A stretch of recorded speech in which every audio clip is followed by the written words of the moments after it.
Hi, welcome to the Let It Fly Show. I am Michael Severe. My partner, Josh Jones, is off this week. We have a busy show. Lots to get to. It's the 400th home sellout for Nebraska, which is going to be huge. A Friday night game. It's going to be on Big Fox in front of the whole country. A lot of other sporting events going on as well. And we have a great guest, Nebraska's latest commit. Linebacker, wide receiver, tight end, overall athlete, Christian Jones from Omaha Westside will join us a little bit later in the show as well. We're also going to break down the Illinois game. We're going to do some film study, and we'll do the keys to the game and predictions as well. But first, I want to welcome you inside the Let It Fly Sports Bar in the Capital District. Remember, if you're thinking about getting something to drink, Bud Light is always there for you. If you hang out at the Let It Fly Sports Bar, whether it's here or the one out in Elkhorn, maybe you're in your basement, maybe you're in a garage, your man cave, or whatever else. Easy drinking, easy buckets, and easy touchdowns throughout Nebraska. Easy to drink and easy to enjoy. Thank you to Bud Light, our presenting sponsor. There's so much going on this weekend right here at the sports bar. We'll start off. This is Wednesday we're taping on. So by this time, when you actually hear this on Thursday, you'll know what happened between Nebraska and Stanford. A heated rivalry over the years. You remember back to when Stanford had some crazy stuff on their board in their locker room, and obviously some of the losses they've had. Nebraska's had to Stanford. Two Big Reds going against each other. That's on Wednesday night, so I know a lot of people will be here to watch that. Then Thursday, we got Thursday Night Football. Lots of great specials going on with Thursday Night Football now. And it's not just the Thursday Night Football. All the games this week, great specials. Whoever did this on the social media and put this whole page up, great job. Excellent effort by whoever did it. I don't know who did it. I don't have any idea. Somebody maybe raising their hand could have done it, but I don't know for sure. Thank you to Meg, the Maven, our social media Maven. Here's the crazy part. For whatever reason, I just clicked on the link that I put in here, and it took forever to come up. Come on, Internet. Let's go. All right, so let's go back to Thursday because you got NFL Thursday Night Football. It is New England versus the Jets. You've got $6 green and white tea shots. I don't even know what that is. Like tea? Is there alcohol in it? Yeah, Jameson. What? Jameson, triple sec, and lime juice. That's. Oh, you can also get a Fireball for $5 or Ruppelmitz house tequila shots. They got a 32-ounce big beer for $8. $25 steak and fries. That steak is outstanding, and a good special. Passion fruit high, the high noon buckets. How many you get in a bucket? 6? 5. 5 in a bucket for $25. That's $5 each. That's a good deal. That's a good deal. So, and also Friday night, of course, Nebraska plays Illinois. I mentioned on Big Fox, 400th home sellout. Which, think about that. So 1962, Nebraska lost to Missouri. The game was sold out. Since then, every home game has been sold out. It is now 2024, in case you didn't remember. And on Friday night, they're going to celebrate the 400th game. Now, Nebraska, for the most part, has won all of these even number types of sellout games. 200 legendary game against Colorado in 1994. Everybody that was there said it was amazing. The 300 game, they won that. That was against like Louisiana Lafayette, I believe. I think 250 was against like Arkansas State. And then, of course, this is 400, a big one, in conference play versus Illinois. Saturday, big Saturday. It's a watch party. Lots going on, lots of specials as well. You can check that out. The specials, by the way, for Friday night, 32-ounce, $8 beer, $16 cheeseburger and fries, and a 16-ounce beer together. And then, again, the bucket of high noon passion fruit. I don't drink, but I will say this to you. If you're playing golf and the person you're with has got a bucket of high noon and they crack it open, it smells amazing. Like the mango, it smells like real fruit right there next to you. Again, I've never drank one. Man, it smells so good. It's delicious. Coming up after we do the breakdown on Illinois' film study, again, I mentioned Christian Jones. He is the best athlete, in my opinion, in the state. He's the number 1 recruit in the state. He's a top 200 recruit, of course, in the country. And he's just a talented kid, really talented kid. We'll talk to him after we do film study. That is our first headline. What does Illinois look like through 3 games? I watched the Kansas game a couple times, and I watched the Central Michigan game as well. Luke Altmaier's the quarterback. Only 2 schools in the Big Ten return the head coach, offensive coordinator, defensive coordinator, and the starting quarterback. Illinois is one of them, Purdue's the other. Altmaier's back from last year, was having a good year last year, ended up getting hurt. Overall, their offense is middling, 54th in the country scoring offense. About the same rush as pass. They're very balanced. Kind of a spread, zone read. They will go power. At the same time, when they get a first down, they will go tempo as well. As I mentioned, Altmaier is interesting. He's actually one of my keys that we'll get to later. What you have to avoid is when you're getting pressure on Luke Altmaier, he's not a runner, he's not a dual threat guy, but he's functionally mobile, so he'll get out of the pocket, he'll pick up a 3rd and 4, he'll pick up a 3rd and 6, and then all of a sudden they got the ball for another 40 seconds, another minute and a half, so you got to be careful with that. Their run game hasn't been overly successful. As I said, they are 73rd in rush offense, but they have the potential. Fagan is the big running back. He played against Nebraska last year, didn't have a huge day. Then they have Lauder, who's also in the backfield. But the guy I want to talk about is named Valentine. He is the change of pace guy. He's very quick. I think Nebraska can handle the big backs for the most part, as long as they don't give up leaky yardage like they did against Northern Iowa. But this Valentine kid, if he gets loose, he's going to the house. So you got to be careful with him. He's 5'11", 190. The strength of this offense is their 2 big wide receivers. You got Zachary Franklin, who is kind of the guy who goes in motion a lot. They're both flankers. They're both on the outside. But Zachary goes in motion more. Pat Bryant kind of stationary. Both those guys combined have 31 of the 54 completions for Illinois. So that's their main targets. They get them the ball a lot. Pat Bryant leads in yards, 2nd in receptions. Good ball player. Both of them are very good ball players, 6'2", good size. So got to watch out for them. The offensive line, I think the tackles are pretty good, but the interior is not very good, in my opinion. So I could see Nebraska, Ty Robinson, Nash Hutmaker, those guys inside getting Altmaier a little bit as well. In case you're wondering about big plays, because I was like looking at that when you get into conference play, how even is this? Illinois, 43 plays of 10 yards or more. Nebraska, 47 plays of 10 yards or more. Nebraska's got 15 rushing plays like that. 16, and Illinois has 15. I mean, it's just pretty even. If you look at the two teams, they're very similar. Here's the big difference, though. Nebraska has forced some turnovers. Illinois is 2nd in the country in turnover margin. They have forced 9 and only had 1 turnover. Nebraska's only had 1, too, but they've only forced 3. So if you look at the two teams, that's the biggest difference. Their defense has been very opportunistic. They've got a couple corners that will turn you over. They will pick you off. We'll see what happens with Nebraska. Nebraska's been up so much in games. They really haven't had a competitive game like Illinois had against Kansas, or the game they had against Central Michigan at halftime. It was 13-6. It was competitive. So their defense, they got a couple big guys inside. They got Griggs inside and Edwards, both transfers. Both guys are pretty good. And then the pass rushers, 9 and 17. Watch out for them as you're watching the game. And their cornerbacks, I mentioned that there's a guy named Xavier Scott, and then there's another guy named Miles Scott, no relation. But between the two of them, they have 5 interceptions between the two Scotts. So stay away from them. Third down wise, they're giving up about 38%. So Nebraska's getting about 44% on third down. So it'll be a good balance as well.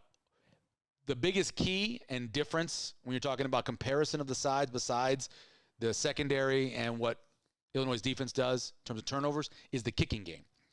Their field goal kicker is a problem. I mean, he's really good. He's only missed 1 in the year. He's got a 50-yarder. And then last week against Central Michigan, they had a 59-yarder, and they're like, let's put the backup in. He nails a 59-yarder that could have been good for 65. So unlike Nebraska, where they've had some struggles with kicking game, they haven't had trouble with kicking game for Illinois. So if it comes down to that. Also, their punt returners are averaging 11.5 yards a return, one of the best in the country. And their kickoff guy puts it in the end zone. 13 out of 20. Nebraska's only put it in the end zone 6 times. I worry about that a little bit. Anytime you give somebody a chance to run the ball back, you can have problems.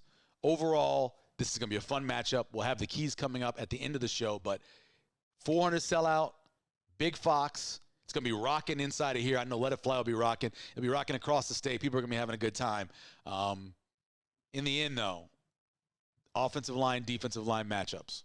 I think that's going to be the key. What Nebraska can do versus Illinois in the trenches. We'll talk about that in our keys coming up. But next, he's the latest commitment to University of Nebraska. It took him a while to decide as the top player in the state, but Christian Jones did decide, and he picked Nebraska.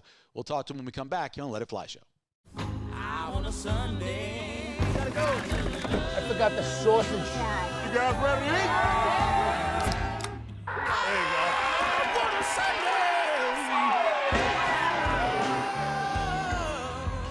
welcome back to the Let It Fly show. We are joined Omaha Westside linebacker, tight end, wide receiver, overall athlete, and Nebraska's latest commit, Christian Jones, joining us here on Let It Fly show. How you doing? I'm good. How are you? I'm doing well. So explain to people why the suit.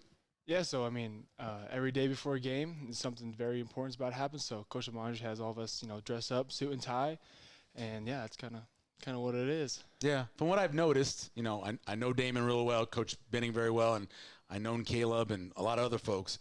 It's just something about that structure, right? Mm-hmm. That's gotta eventually lead to how you guys play, right? Oh yeah, absolutely. Because I mean, Coach Amandre is really, really good at setting up. Because like what I was saying earlier, Wednesdays we have polo, Thursdays we usually have ties, and Fridays, we have our jersey and jeans. So I mean, just be able to, kind of get into that schedule and like getting that to that mode. Like each day you're getting closer to, like that killer instinct mode. So like Thursdays, we're calm, we're ready, we're business, about to go on a business trip, and then Fridays just you're locked in, ready to go. So it's really nice. Yeah. How's the season been for you so far? It's been great. Season's been getting better every single week, and I would say we definitely need to keep improving. Can't get complacent. Can't think we deserve anything or have the right to get anything just because of we're just Westside. So every week we just been really, really harping on getting better, getting 3% better. Yeah, so it's obviously been a hell of a 3-year run for you personally after you came over with Coach Lamanji. So what has that been like each year having to do that, get better? So when you win, complacency is evil, right? You don't want that. How have you guys been able to maintain that run? I would just say Coach Lamanji has really mastered the, I would say, culture aspect of just, in life and in football. He doesn't let you just be average, mediocre. Like he makes you do the small things because those lead up to the big things.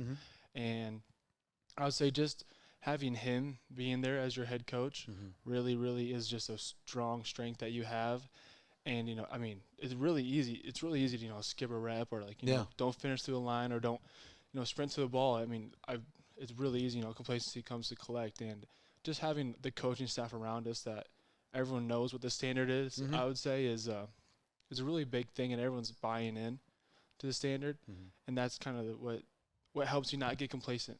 It's because you know the standard and you don't want to be anything less of the standard, and no one lets you be anything less of the standard. Christian Jones joining us, Husker commit. So ultimately, what made you decide to pick the Huskers? Yeah, so I mean, it was really close with Oklahoma and Nebraska. Coach Venables from Oklahoma and Coach Alley, they're DC. It's a great crew. It was tough, but I would say I went to the Colorado game. Yeah. And just I saw a different team out there, different body language, different, I would say, camaraderie. Whoa. Yeah. That's right. And just I saw Nebraska tap out a team, make them quit, and I haven't seen that in a long time. So it was important for you to know that the team that you were signing up with is going in the right direction. Yeah, very important. That's why, if I was a Nebraska fan or that was my dream, I would have committed my freshman year when I got the offer. But I really wanted, because I didn't see that, and that's very important to me because I want to be surrounded by dogs. Because you are who you surround yourself with, and really saw that Saturday night, and saw Coach Rule's, I would say, the mastermind of how he's Coach Rule, and seeing that he's really, really good at building teams, and I want to be a part of that. I'm a big fan of Coach Dvorak. I just like listening to him. Yeah. I buy what he's saying. Tell me about your relationship with him.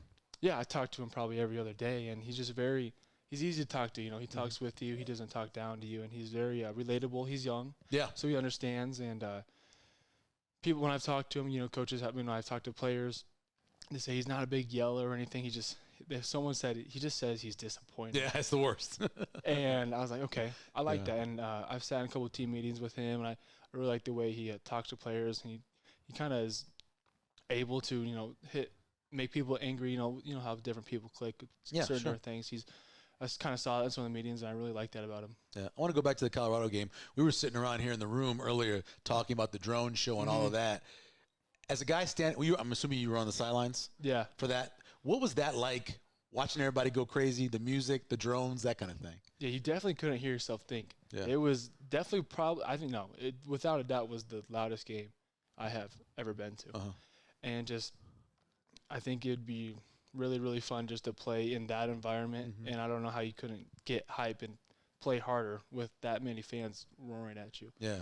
Was it important for you in the recruiting process to do your due diligence, to talk to other schools, to go on visits. Can you talk about that process? Yeah, I mean, our sports psychologist on the team, he made me a spreadsheet of his like different scoring points. So like I put my 5 most important things to me, kind of like my pillars, and I would rate every school I went to on a visit with, and I'd put them all in this Google Sheets, and that kind of really helped me navigate through everything, because the data didn't really lie, and people eliminated themselves by doing something that I didn't like or I don't mess with, and that was kind of the big thing, because I didn't want to rush towards anything. I didn't want to, because I want to make the right decision the first time. I don't want to go into the transfer portal. I want to be loyal to a coach. I want to be at a place for 4 years, and I don't want to have to keep moving. Christian Jones joining us here on Let It Fly show from Omaha Westside. So I was reading some of that: school culture, development, and education. Those are 3 of the pillars that were in the website that I was reading on the article. What about those things were things that needed to be in your list?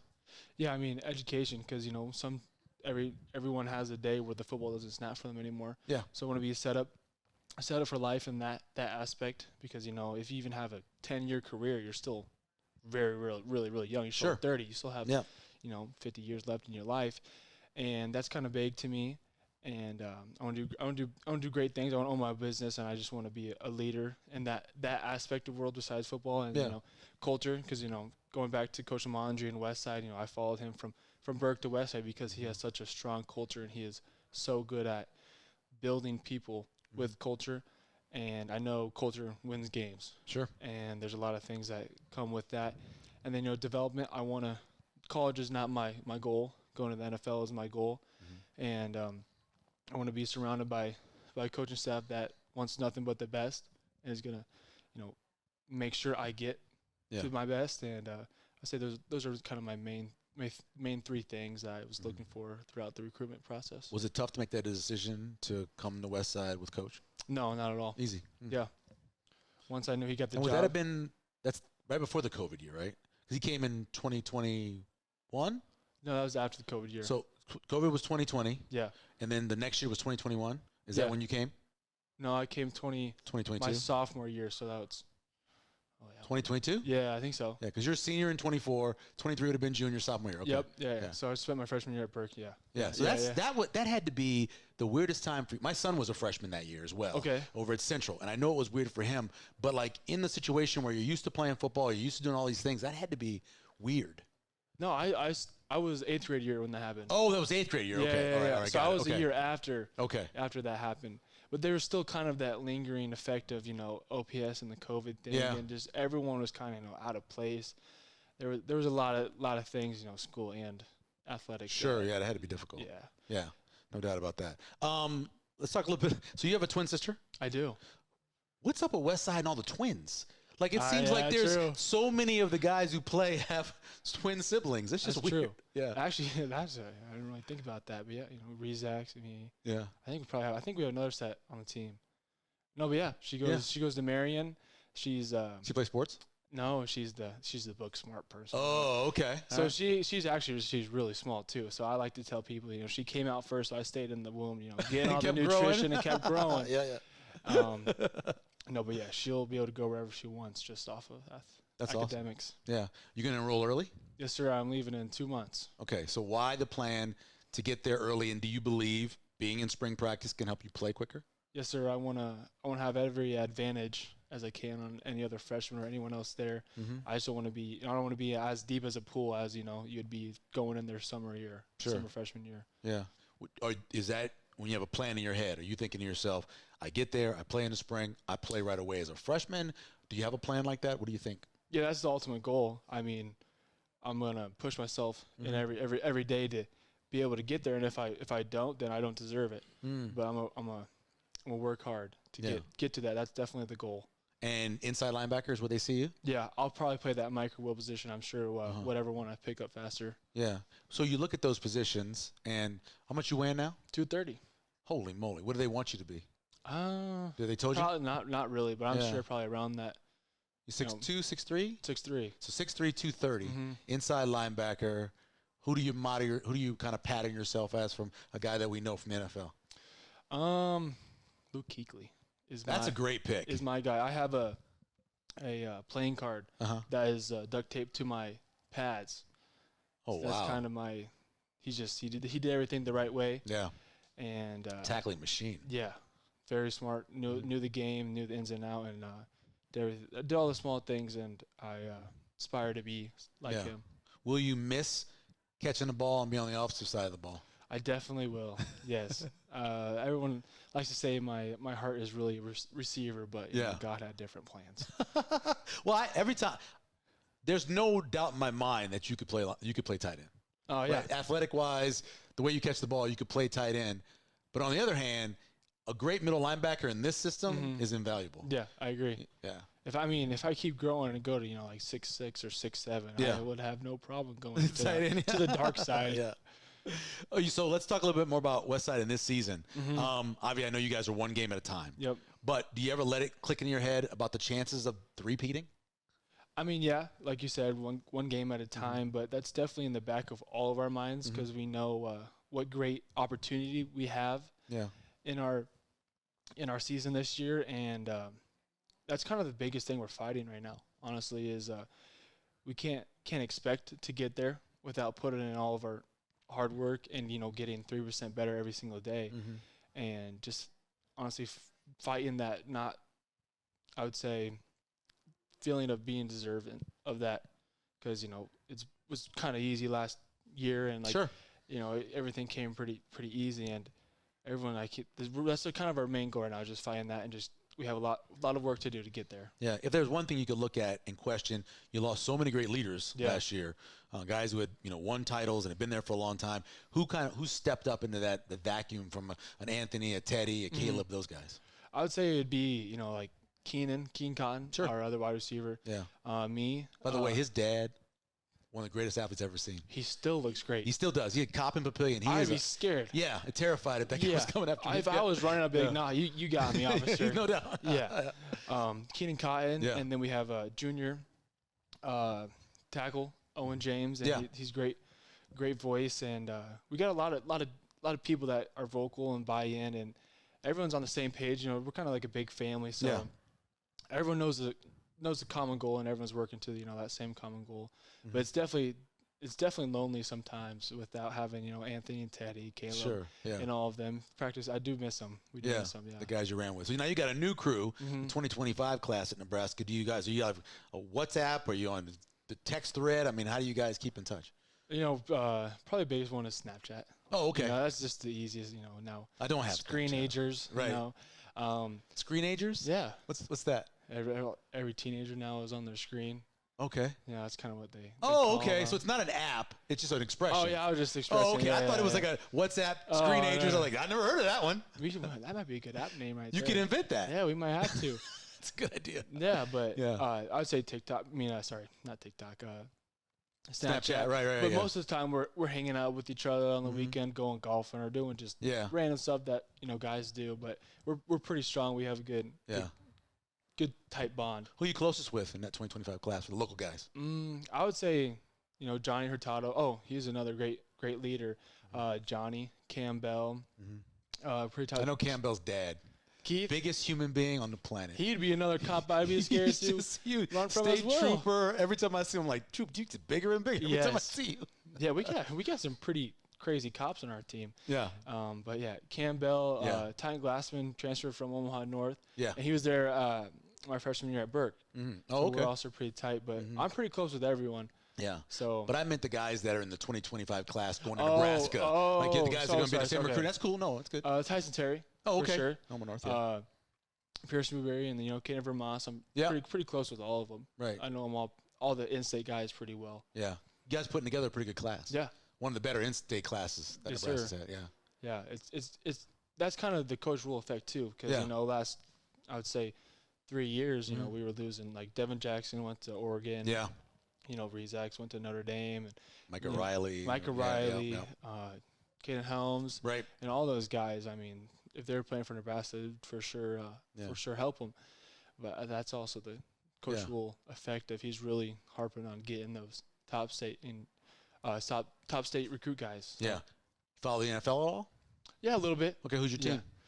It's the Lions. Detroit. Yeah. All right. Do you know how long it's been since they won a Super Bowl or won a championship? They never won a Super Bowl. You know how long it's been? 1950. Dang. Yeah. Like, that is the most suffering franchise. They're blue collar, though. But I like that about that is them. true. That is true. They'll punch you in the mouth, and they'll Yeah. love it. So that's kind of why I have, just watch them. I really like Sure. what they're about. Yeah. And you got to love their coach. Yeah, their coach is awesome. it's just awesome. Yeah. He was I'm a Saints fan, obviously. Yeah, He yeah. was assistant coach with the Saints. Oh, really? Yep. And then when he played back then too. So yeah, he's a tough dude. Last thing let me ask you is, so we're taping this on a Wednesday. Nebraska plays Friday night Yeah. against Illinois. 2 ranked teams, 400 sellout. What happens in the game? What's your prediction? I don't do score predictions. I Okay, never all have. right, all I right. don't like that. Okay. But it's gonna be a cutthroat game. It's gonna be a boxing match. That's for sure. It's gonna be whoever is able to impose their will on the other team, and yeah, it's gonna be a tough match. See who the tougher team is. That's what it's gonna come down to. And in the trenches, it's gonna be a fight, but everyone's got to be in their P's and Q's. Nebraska wins though. Yeah. There you go. Christian Jones, Omaha Westside, Husker commit. We appreciate it, man. Yes, sir. I appreciate you thanks. guys. All right, welcome back to Let It Fly Show. We appreciate Christian Jones coming on with us to talk about his commitment to the University of Nebraska. Before we get to the keys of the game, will you look at this? This is ridiculous.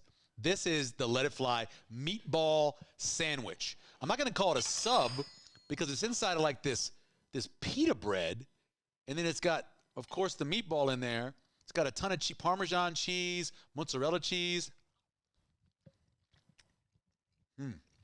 It's good. I like it. I need a little bit of hot sauce, but that's just me because I put hot sauce in everything. But that is good. I'm a big fan. Now this bread, Phil, what kind of bread is this? You know? Is pita bread? Oh, it tastes like pizza dough. Yeah. Okay. That's the next time I come here. That's what I'm getting. Probably gonna split it though, because that thing's ridiculous. So how much? You might know it's $15, right?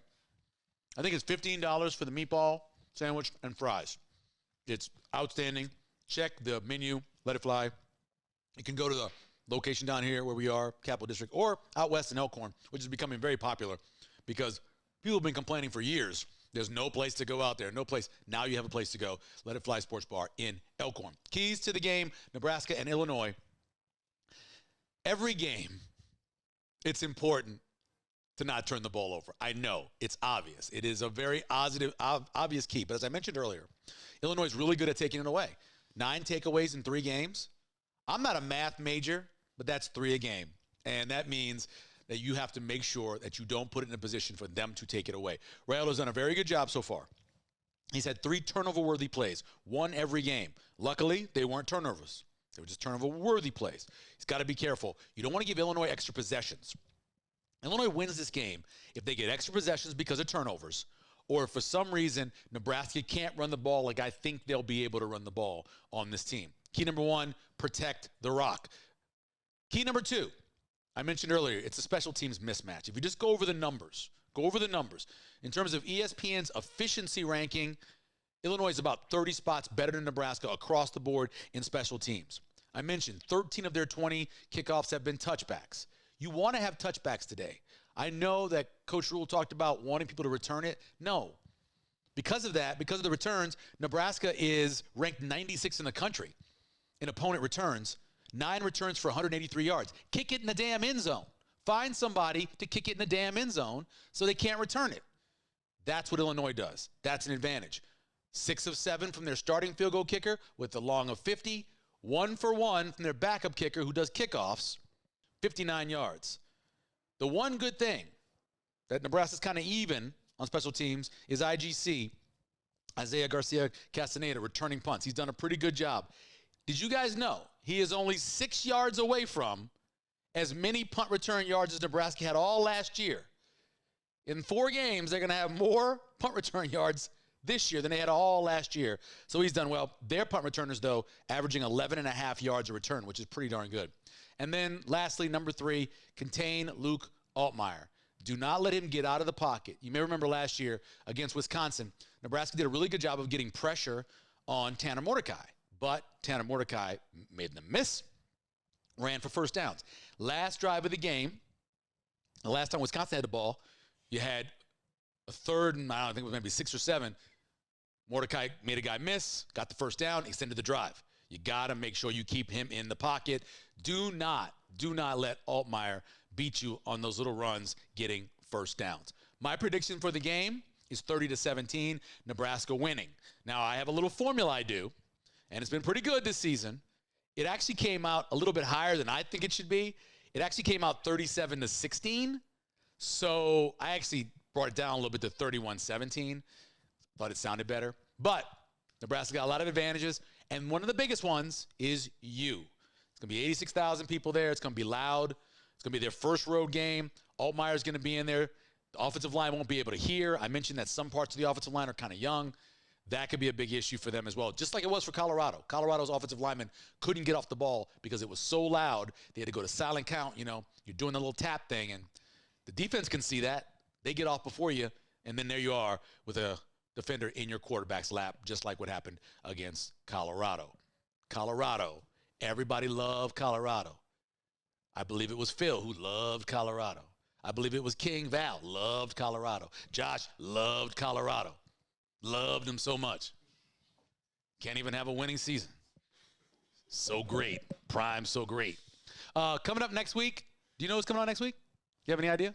We don't know yet. But we'll figure it out as we go along during the week. Enjoy the games. I want to thank Christian Jones for coming on with us from Omaha Westside. Executive producer Phil McLean.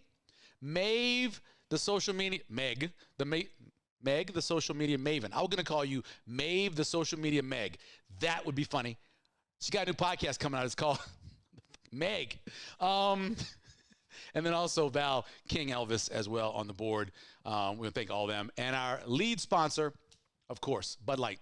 Wherever you're enjoying your Bud Light this weekend, whether you're watching the game or you're watching the volleyball game tonight, whatever you're doing, it brings you easy drinking, easy buckets, easy touchdowns, easy spikes, easy digs, whatever it is, through Nebraska, easy to drink and easy to enjoy. I want to remind you as well, subscribe to our podcast. If you're watching on Facebook, not on Facebook, if you're watching on YouTube, if you're following us on Facebook or following us on Instagram or follow us on Twitter or X, make sure you follow us there and like and subscribe to the podcast. Just make sure that you do that over and over again. Just go like, unlike, because then it gives you like all these cool likes, and then subscribe, unsubscribe, because it keeps adding. It's very weird. You can do that. Help us out with that. We really appreciate it. Thank you very much for joining us on Let It Fly Show this week. Enjoy the game, and we'll see you next week right here inside the Let It Fly Sports Bar.